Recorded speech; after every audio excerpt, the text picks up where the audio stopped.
Bonjour, j'espère que tu vas bien et bienvenue dans cette nouvelle vidéo où je vais te donner 3 astuces afin d'aller chercher rapidement de l'argent pour pouvoir solder tes dettes. Parfois, il faudra aller chercher des side business, comme on dit, ou des hustle business, c'est-à-dire des choses qui vont te faire rentrer de l'argent rapidement sans que tu n'aies à mettre en place toute une structure. Je t'explique ça juste après le jingle.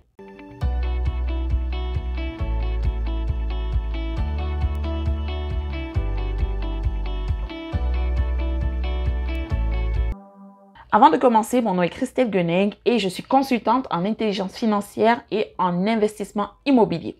Dans ce sens, j'aide les personnes qui ont du mal à gérer leurs finances et qui ne savent pas du tout comment s'enrichir à pouvoir le faire. On le fait à travers 3 piliers.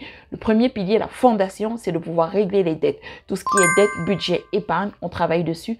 Ensuite, on travaille à bâtir une entreprise et enfin, on apprend à investir. Alors, si c'est quelque chose qui t'intéresse, tu auras tous les liens en bas de description, y compris le lien de la masterclass où je t'explique beaucoup plus en détail tout cela.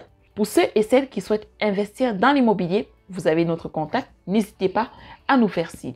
Alors, passons au sujet du jour. Bon, je fais cette vidéo aujourd'hui suite à la demande de certaines personnes qui, après avoir écouté ma vidéo concernant les dettes, comment pouvoir régler ces dettes, m'ont demandé, j'ai déjà du mal à m'en sortir, je ne vois tout simplement pas où je vais couper pour pouvoir régler mes dettes. Une chose, c'est de pouvoir couper ses dépenses, mais on s'entend qu'à un moment donné, il y a des dépenses qui sont incompressibles. Par exemple, on ne peut pas arrêter de manger. À un moment donné, on ne peut plus aller chercher dans ce qu'on a. Alors, il faudra sortir pour aller chercher plus d'argent. Et aujourd'hui, je vais te donner 3 façons d'aller chercher cet argent-là rapidement. Alors, petit avertissement. Dans cette vidéo, je ne vais pas te dire comment bâtir une entreprise autour de ces idées-là. Je te dis tout simplement comment aller chercher rapidement de l'argent. Mais si tu t'assois et que tu vois que ce sont des choses qui t'intéressent, ça rentre dans ta zone de génie, tu pourrais penser à développer une entreprise autour de ça. Il y a plusieurs personnes qui s'enrichissent grâce à des opportunités ou des idées qu'ils ont eues et qu'ils ont su mettre en place de la bonne façon. Alors, passons à la première idée.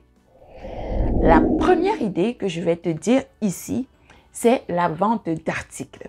Pourquoi je te parle de ça? Parce que les articles, c'est quelque chose de physique, c'est quelque chose qu'on touche, c'est quelque chose qui est autour de nous. Et parfois, on se dit, pour vendre des articles, il faut avoir beaucoup de stock, il faut avoir une bonne connaissance de l'article. Certaines personnes pensent même qu'elles ont besoin de produire elles-mêmes l'article. Eh bien non. Aujourd'hui, je vais te donner 2 façons de pouvoir vendre des produits que tu n'as pas produits et même parfois que tu ne possèdes. Ici, je vais te donner 2 façons, par exemple, de pouvoir vendre des articles sans nécessairement faire du Amazon FBA, tu vois, le Fulfilled by Amazon, sans nécessairement faire tout ça, sans avoir un gros stock. Alors, premièrement, tu peux faire un partenariat avec un artisan local. Alors, quand on dit partenariat, il faut toujours penser à qu'est-ce que moi j'amène dans le partenariat, qu'est-ce que l'autre personne amène, quelles sont mes forces, quelles sont mes lacunes, quelles sont les forces de l'autre personne et quelles sont ses lacunes. Ce qu'il faut savoir, c'est que parfois les artisans locaux ont pignon sur rue. Ils ont peut-être une boutique ou alors ils font leur production chez eux à la maison. Ils sont très forts du point de vue artistique, production, ils mettent beaucoup de temps à pouvoir offrir un bon produit, mais où ils ont parfois une faiblesse, c'est au niveau du marketing digital et de la vente en ligne. Et c'est où toi tu interviens. Alors, si toi tu es à l'aise avec les réseaux sociaux, tu es à l'aise avec le développement de sites web, le référencement, le SEO, la vente en ligne, c'est quelque chose que tu pourrais amener dans le partenariat. Comment est-ce que tout cela se fait? Tu vas voir l'artisan local qui est à côté de chez toi, même pas besoin d'être loin. Tu lui proposes ce partenariat-là. Il a des articles qui sont déjà là, qui se vendent très bien, qui ont déjà une bonne reconnaissance en termes de qualité. Tu lui proposes ceci. Tu vends ces articles sur une plateforme que tu auras toi-même mis en place et tu prends une certaine commission. Aussi simple que ça. Le prix peut être le même que le prix qui est en boutique ou alors tu peux te faire une petite marge bénéficiaire sur le prix de la boutique. Le plus important, c'est que toi, tu puisses y trouver ton compte et lui aussi. Parce que ces articles se vendront beaucoup plus rapidement. Il aura beaucoup plus de commandes. Un autre avantage avec cette stratégie, c'est que tu connais déjà l'article, tu le touches, tu le vois, alors tu sais que c'est de bonne qualité. Pour un début, lorsque la personne passe sa commande, tu pourrais aller chez l'artisan, prendre toi-même l'article et l'expédier. Ou alors, tu pourrais donner toutes les informations à l'artisan pour qu'il expédie la commande.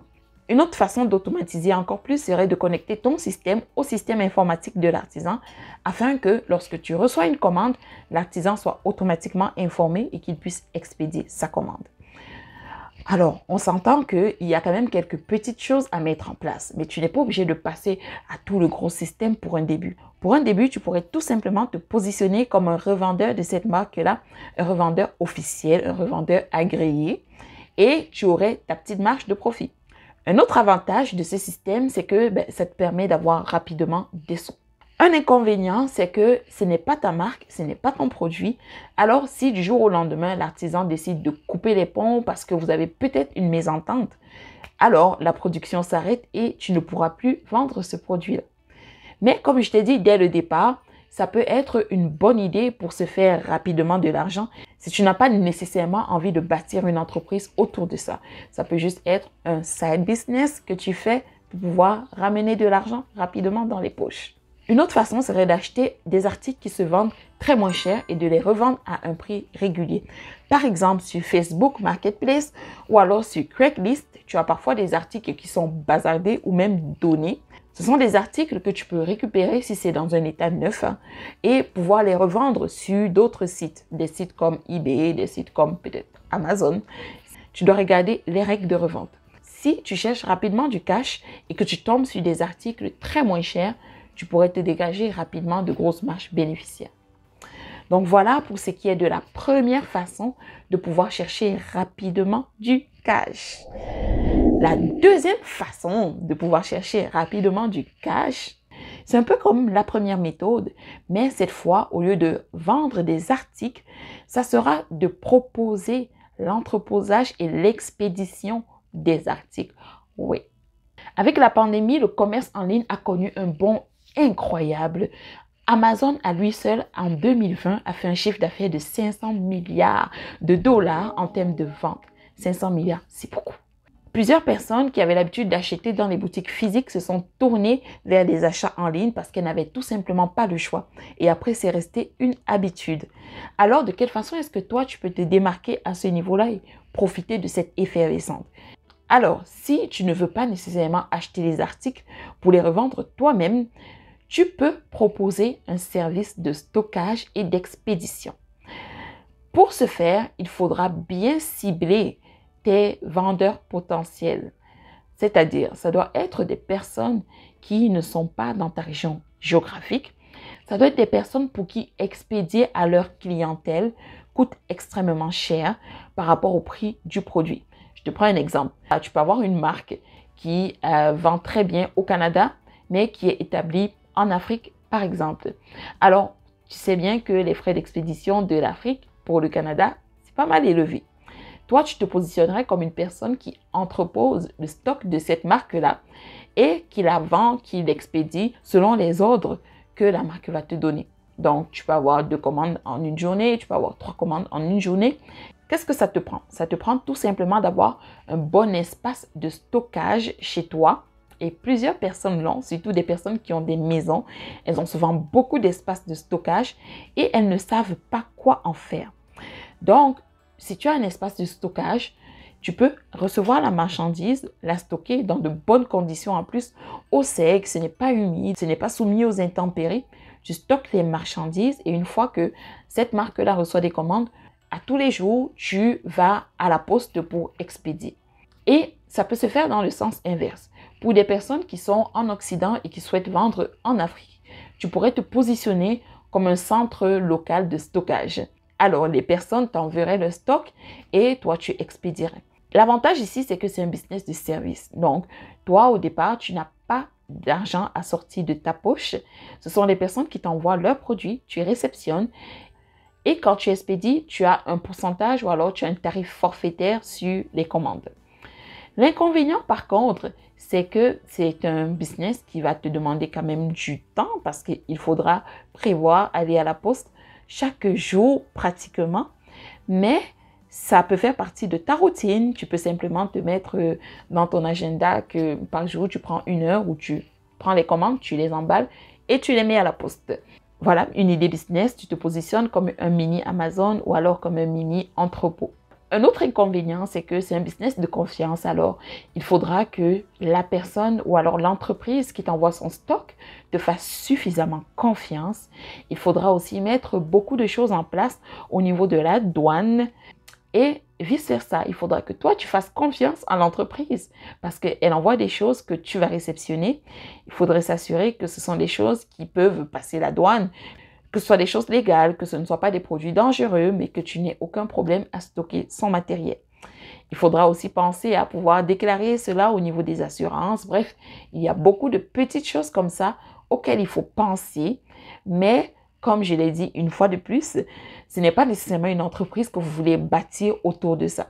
C'est une source de revenus rapide que vous voulez aller chercher en monétisant votre temps en échange d'un service que vous rendez, par exemple. Et la troisième idée business que vous pouvez développer rapidement pour aller chercher du cash, ça sera de faire des montages audiovisuels.